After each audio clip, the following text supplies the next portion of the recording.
Franchement, là, je suis totalement choquée de tout ce qui se passe en ce moment. Eh bien, jeune dame, nous sommes deux à être complètement dépassés par ce qui se passe dans l'immigration au Canada et au Québec en ce moment. Et quoique je suis fervente défenseur, oui, de l'immigration, je suis quand même dépassée, mais pas dans le même sens que vous.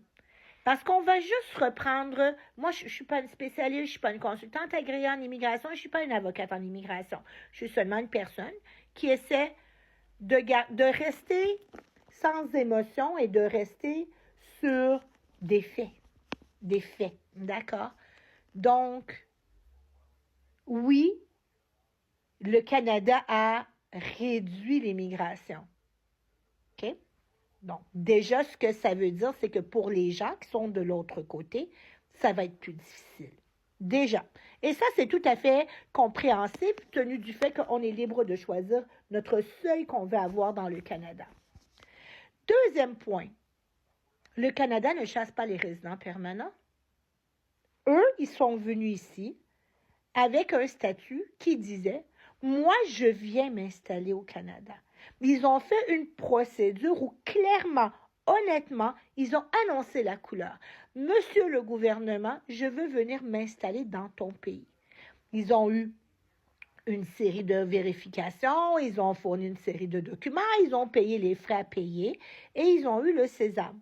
Ils ont la REP, la fameuse REP. Le reste, ce sont des résidents temporaires, plus les demandeurs d'asile, je lui reviens. Temporaire.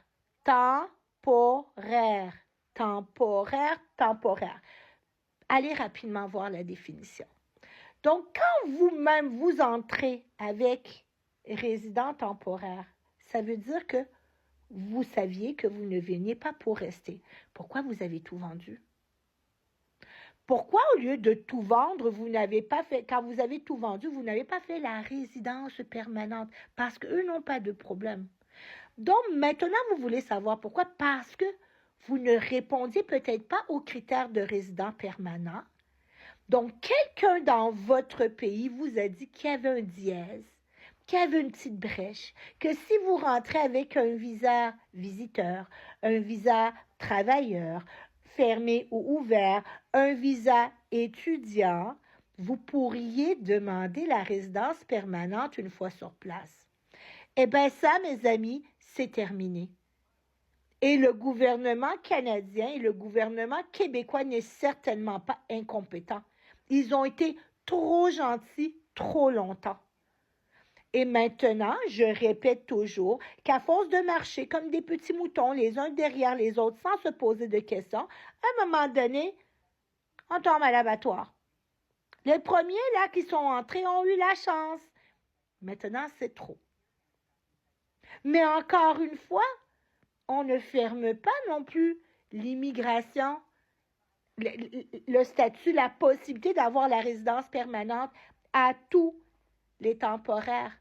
On a mis des critères parce qu'on ne veut pas n'importe qui.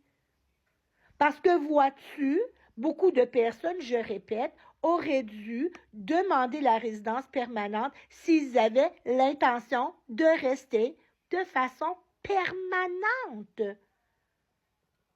Maintenant, qu'est-ce qu'on dit? On dit que vous-même, quand vous avez reçu vos papiers, là, vous avez écouté les gens qui vous ont dit, mais venez, vous allez rester toute votre vie. Faites des enfants, vendez, achetez, faites tout. Vous n'avez pas retourné vos documents pour voir ce que temporaire veut dire? L'étudiant, c'est écrit qu'il doit s'engager à rentrer chez lui à la fin de ses études. C'est pas écrit, on va vous garder.